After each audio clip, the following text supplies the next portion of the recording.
Hello guys, kumusta kayong lahat mga idol? Malapit nang patapos yung Ramadan mga idol. At ako ay, kahit matapos yung Ramadan, ako ay busy pa rin. Kasi nasa kusina ako lagi. Pero hindi naman masyado siguro. Ngayon lang kasi sa dami namang lulutuin ko guys. Ayan, nagluto ako ng french fries.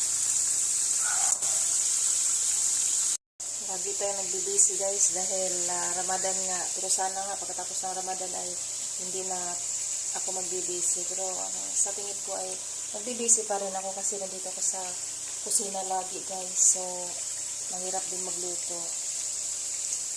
So, bahala na dyan pag may oras.